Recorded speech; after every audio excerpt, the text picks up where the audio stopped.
Ассаламуалейкум, құрметті бауырлар, ағайындар.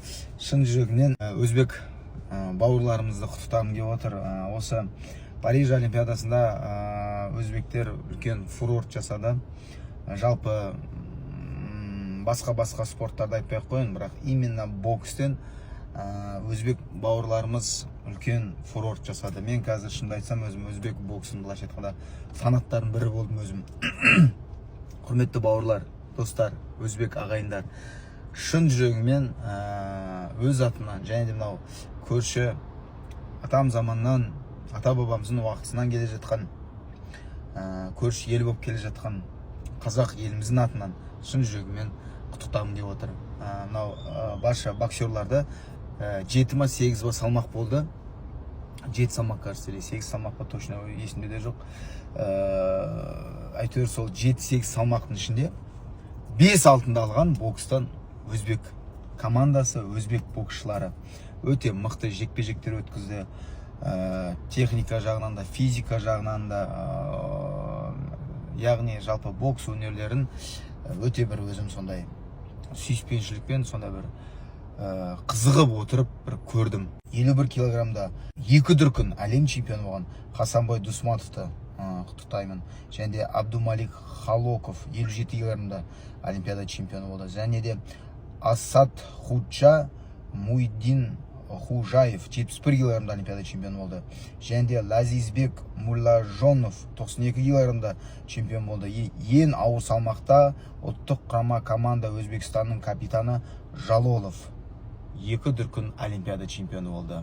Бұл жігітті олимпиада чемпионы болып 5 салмақта, жаңа айтып отырмын ғой, олимпиада 7-8 салмақ болды. Сол 7-8 салмақтың біреуінде ішінде 5-еуі алтын. Бұл историяда болмаған, жалпы ешқандай история, ешқандай әлемде болмаған.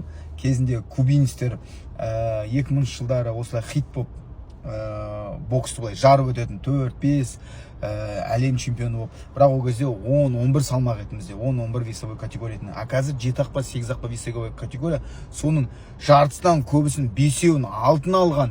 Және де ол 5 алтынның ішінде 2 дүркін олимпиада чемпионы 2 өзбек жігіт болды. Оның біреуі Хасанбой Дусматов 51 килограммда, екіншісі Жалолов. Жігіттерді шын жүрегіммен құттықтаймын. Өзбек боксы әлемде қазір номер 1. 2016 жылы Рио олимпиадасында өзбек жігіттері есімнен шықпаса 3 алтын ба, 2 алтын ба, кажется 3 алтын алды. 2020-да да Токио олимпиадасында мықты нәтиже көрсеткен. Мінекей қазір 2024-те бұлар прям фурор жасады. Бұлар жылдан жылға қазір өсіп келе жатыр. Мен өте қуаныштымын. Сондықтан әлемдік рейтинг бойынша өзбектер бірінші, және де командалық жеңіс бойынша, командалық медаль бойынша әрине өзбектер бірінші орында. Командалық әлемдік рейтингте, командалық нәтиже бойынша Өзбекстан бірінші орында 5 алтын. Қытайлар 3 алтын, 2 күміспен екінші орынға түсті. Тайван бокстан дамымаған Тайван елі, Тайван деген 1 алтынмен 3-ші орынға шығып кетті. Куба 4-ші орында 1 алтын. Қазақтарды айтайын, қазақтар 10-ші орындамыз біз.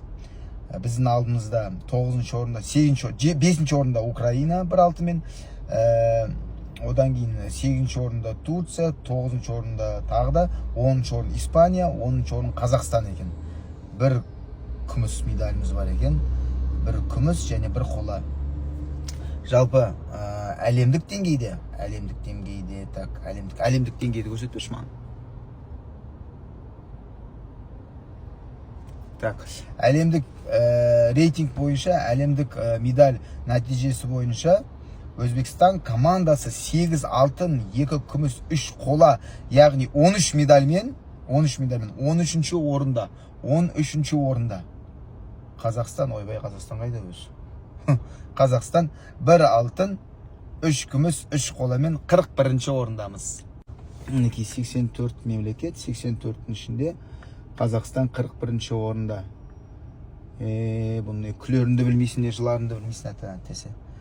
Өзбекстан 13-ші орында. 1-ші орында Қытай 39 алтын, 2-ші орында Америка құрама штаттары 38 алтын, 3-ші орында Япония 19 алтын медаль, 4-ші орында Австралия 18 алтын медаль. Енді осылай кете береді.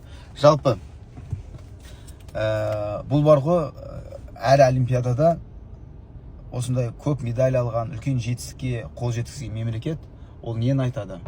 Ол мемлекеттің, былайша айтқанда, экономикасы дамығаны, экономикасы өскені, сол елдің мықтылығын, сол ел, былайша айтқанда, абыройға көтерілді деген бір мағынаны білдіреді ғой. Алла амандық берсе, Құда қаласа, енді бәрі жақсы болады деген ойдам. Бізде көп нәрсені дұрыстау керек, көп нәрсені реттеу керек. Барлық жағынан, тек қана спорт емес, барлық жағынан. Ол жайлы келесі видеода мен таныстыра кетем, тағы да айта кететін болам. Жалпы қазіргі видеоны мен жалпы өзбек бауырларыма шын жүрегімнен арнап отырмын. Өзбек бауырлар, құтты болсын. Бұл сендердің тарихи олимпиадада, жалпы бокстан тарихи қол жеткізген уақыттарыңыз, қол жеткізген күндеріңіз. Сондықтан шын жүрегіммен мен құттықтаймын. Бұны Қытай алып отқан жоқ, бұны Америка алып отқан жоқ, бұны өзіміздің өзбек бауырларымыз алып отыр. Өзбек, қазақ бір туған деп бекер айтпаған. Ата-баба уақытысынан келе жатқан көрші еліміз, Аллаға шүкір. Өзбектер озды. Өзбектер мықты, өзбектер озды. Өзбектер, былайша айтқанда, қазақ боксынан 100 қадам, 10 қадам емес, 20 қадам, 30 қадам емес, 100 қадам алға шығып кетті ғой. Бір олимпиадада 5 жігітті олимпиада чемпионы шығару, 5 олимпиада чемпионы ішінде 2 дүркін 2 жігітті 2 олимпиада чемпионы шығару, ол ешқандай бокс тарихында, ешқандай елде болмаған бір сәт деп ойлаймын. Сондықтан құтты болсын.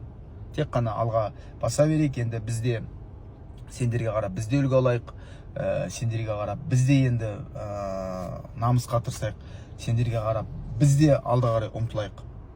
Сондықтан қазақтың боксшыларына жалпы қазіргі уақытта, қазіргі деңгейде өзбек боксшыларынан үйренетін нәрсе өте көп. Алға.